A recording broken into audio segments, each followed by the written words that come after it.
Assalamualaikum warahmatullahi wabarakatuh. Saya Ainur Mafalah dengan NPM 101219440 Prodi Manajemen semester 3.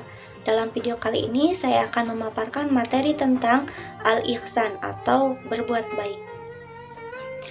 Orang yang lurus akidahnya dan bersih jiwanya akan selalu merasakan adanya muraqabatullah, pengawasan Allah. Kapan dan dimanapun kita harus merasa dalam penglihatan, pendengaran, dan penilaian Allah.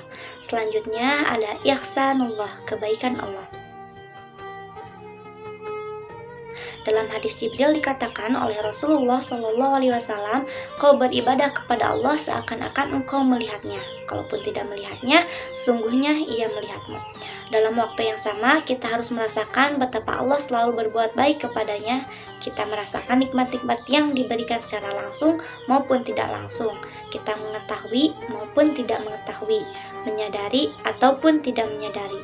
Jadi kita merasakan nikmat yang kita sadari maupun tidak kita sadari, merasakan nikmat-nikmat yang kita ketahui maupun tidak kita ketahui, merasakan nikmat-nikmat secara langsung maupun tidak langsung. Kedua perasaan ini membuat kita selalu berusaha untuk mengatur niat kita menjadi niat yang terbaik. Ihsanun niat atau niat yang baik. Niat yang baik akan selalu mempengaruhi ketulusan hati kita. Dalam hal ini, kita berusaha untuk mengikhlaskan niat kita, membersihkan dari noda-noda syirik. Kita harus menjadikan setiap perbuatan lillahi ta'ala, mencari keridhaan Allah ta'ala. Kita jadikan amal perbuatan duniawi bersifat ukhrawi, bernilai ukhrawi dalam perbaiki niat. Rasulullah SAW bersabda dalam hadis Bukhari dan Muslim, sesungguhnya amal-amal perbuatan tergantung pada niatnya. Sungguhnya setiap orang akan mendapatkan apa yang ia niatkan. Barang siapa yang hijrahnya karena Allah dan Rasulnya, maka hijrahnya akan diterima selagi hijrah karena Allah dan Rasulnya. Dan barang siapa yang hijrahnya untuk dunia yang ia cari atau karena wanita yang hendak ia nikahi, maka hijrahnya kepada apa yang ia tuju. Niat akan mempengaruhi cara proses kerja. Bagi seorang mukmin, niat yang ikhlas ini tidak cukup. Jadi kita akan berusaha melakukan yang terbaik dan sempurna dengan kualitas hasil yang baik pula. Demikian itu karena kerja dalam pandangan kita, kerja itu adalah bentuk syukur kita kepada Allah atas nikmat yang telah ia rasakan.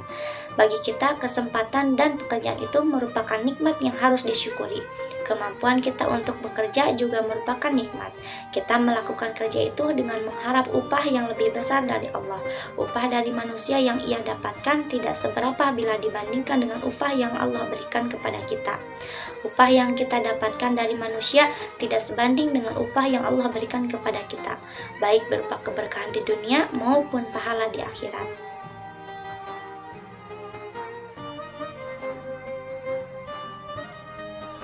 Syaddad bin Aus radhiyallahu anhu meriwayatkan secara marfu, sesungguhnya Allah telah mewajibkan berbuat ihsan, berbuat baik terhadap segala sesuatu.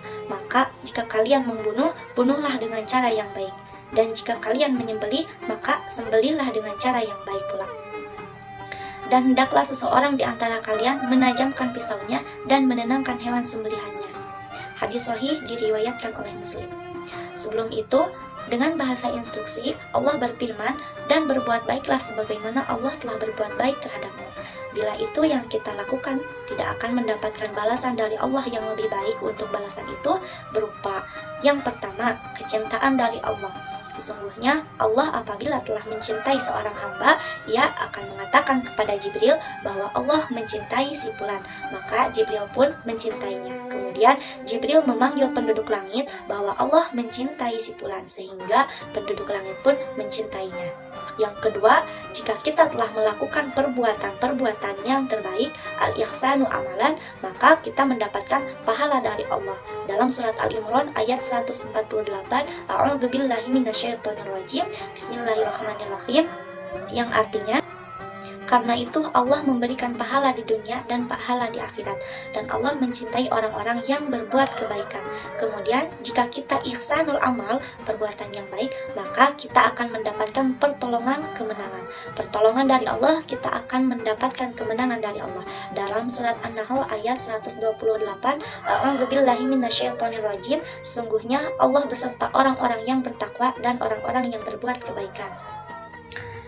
Maka kesimpulannya, mulai dari pengawasan, kita menyadari pengawasan Allah, kita menyadari kebaikan Allah, maka kita memiliki niat yang baik, niat yang ikhlas, kita melakukan kerja yang rapi dan memberikan hasil yang baik, dan itu adalah ihsanul amal, perbuatan yang baik, dan itu menciptakan kecintaan dari Allah, pahala dari Allah, dan pertolongan dari Allah. Sekian materi yang saya paparkan, terima kasih. Wassalamualaikum warahmatullahi wabarakatuh.